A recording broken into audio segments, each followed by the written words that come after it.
প্রিয় দর্শক, গ্যাসের অভাবে এই দেখেন, গ্যাসের অভাবে গ্যাস নাই, একদম খাইলে দেখেন, একদম খাইলে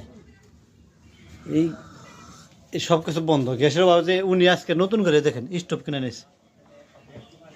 হানিফ ভাইয়ের কাম দেখছেন, স্টোভ বহু বছর আগে এই স্টোভটা দেখছিলাম, দেখেন নতুন করে উনি কিনে নিয়েছে শুধু গ্যাসের অভাবে। গ্যাসের যে 2200 টাকা দাম, এই চার ব্যবসায় পোষায় না দেখে উনি কি করতেছে, এই যে স্টোভ কিনে আনছে, আরেকটা পদ্ধতি ব্যবহার করছে। এই দেখেন, এই যে ভুসি দিয়ে আছে না, কাঠের ভুসি দিয়ে উনি এই যে চাল দিতেছে।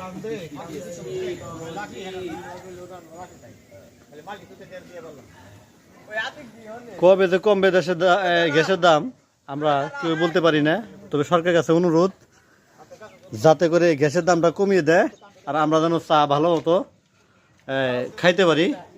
চার দাম অনেকটা বেড়ে গেছে বর্তমানে, চা 15 টাকা প্রতি কাপ।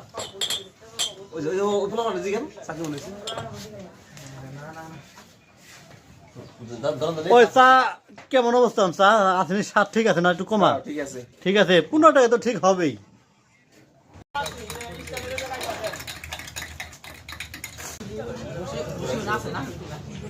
প্রিয় দর্শক, গ্যাসের অভাবে এই দেখেন, গ্যাসের অভাবে গ্যাস নাই, একদম খাইলে দেখেন, একদম খাইলে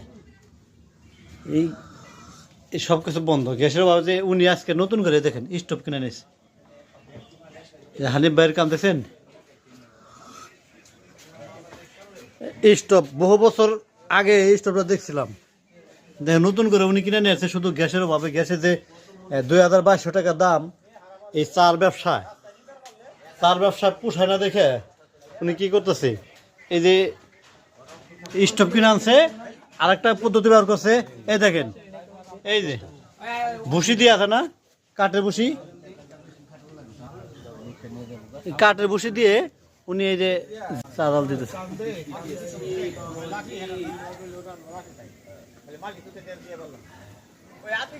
কবে যে কমবে দেশের গ্যাসের দাম আমরা কেউ বলতে পারি না, তবে সরকারের কাছে অনুরোধ যাতে করে গ্যাসের দামটা কমিয়ে দেয়, আর আমরা যেন চা ভালো মতো খাইতে পারি।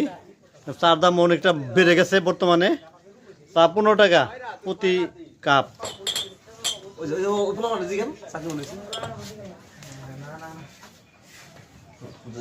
ওই চা কেমন অবস্থা? চা আসেনি, স্বাদ ঠিক আছে না? একটু কমা। ঠিক আছে 15 টাকা তো ঠিক হবেই।